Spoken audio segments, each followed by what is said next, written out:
Alright, welcome back to my channel. This is gonna be a tournament report again. This is just a normal local tournament report, but I managed to snatch top 8 from 4 rounds. It's not really a top 8 if the player is more than 16, and there's only 13 player here.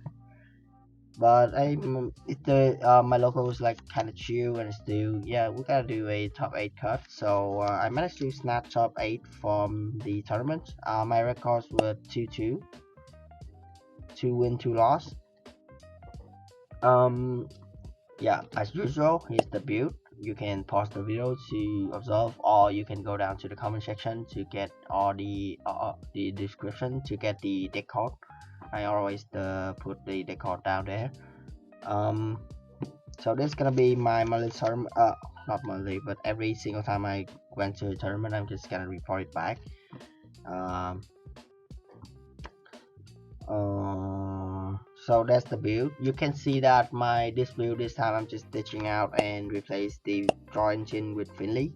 The main reason why is because I saw that the new meta is kind of like you need to have more power to push, rather than grinding to get more resource.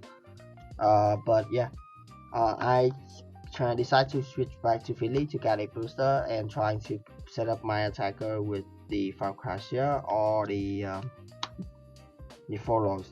The grade 3, the shower claw is kind of hard to find, so yeah, I just gonna find you this first.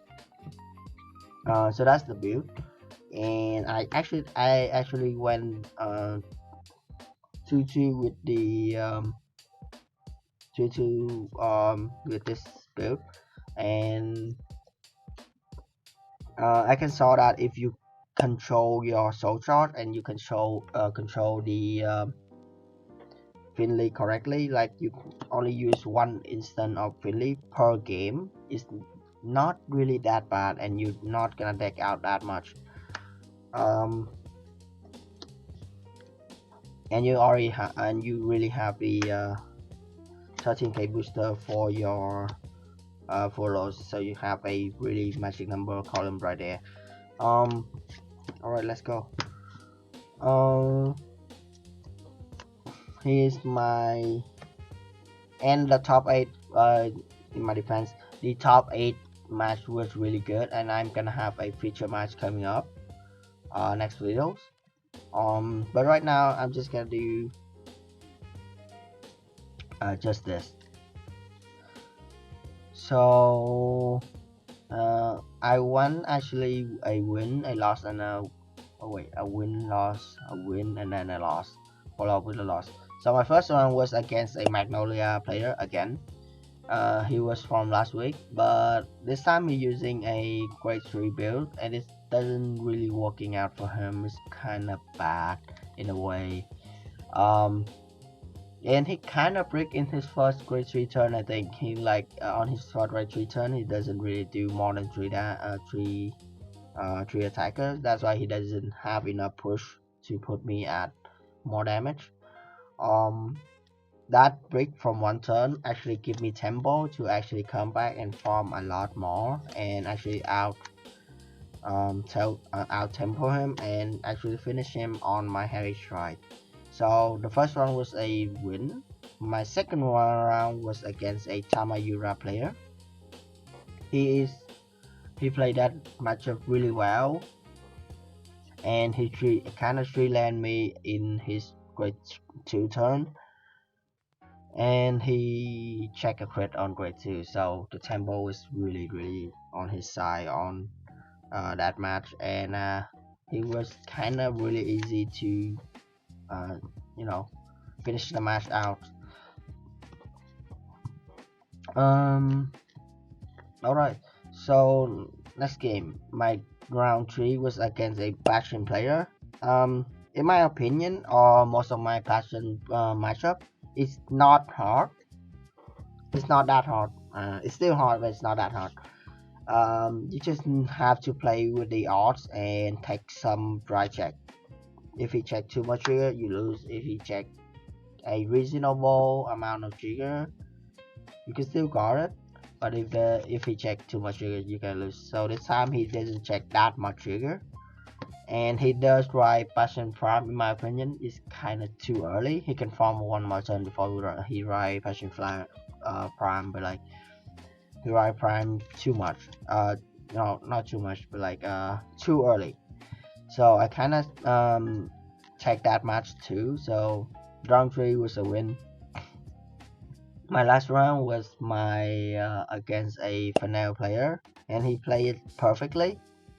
3 lane on grade 2 and a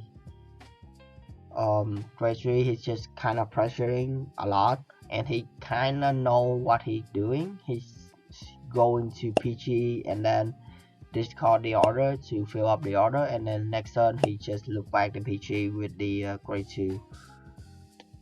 Just put they call out the use the trick and treat to call out the PG, look back the PG into hand, and then next turn he have a PG and a order to discard.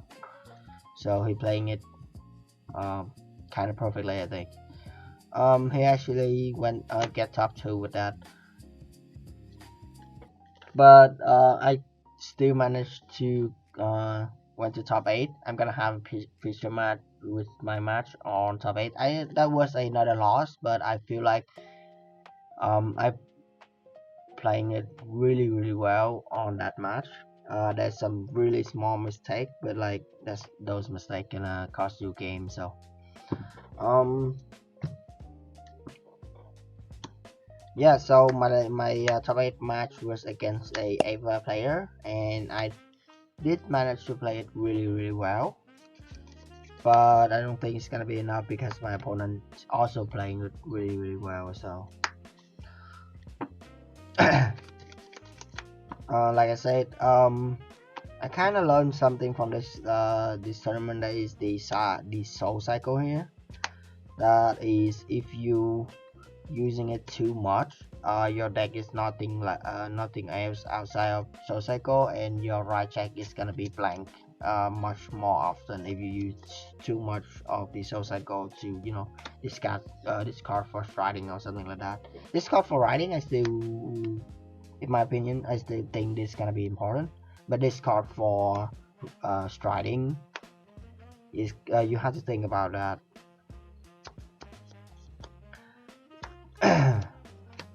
Sorry. But yeah, I'm gonna tinkering around with this build more, and I'm gonna do maybe next week I will have another tournament, another locals, but I'm gonna try my, what is it, my new not new build, but like tinkering around with the ratio a bit more to have my odds up, try to have more pressure in this meta. But yeah, I think that's it for the videos. I'm gonna have my feature match in like next week or something like that, and get back to you soon. So hope you enjoy these videos. I'm gonna do more report when I have more tournament coming up. But yeah, really hope you enjoy the videos, and see you on the next one. Bye bye.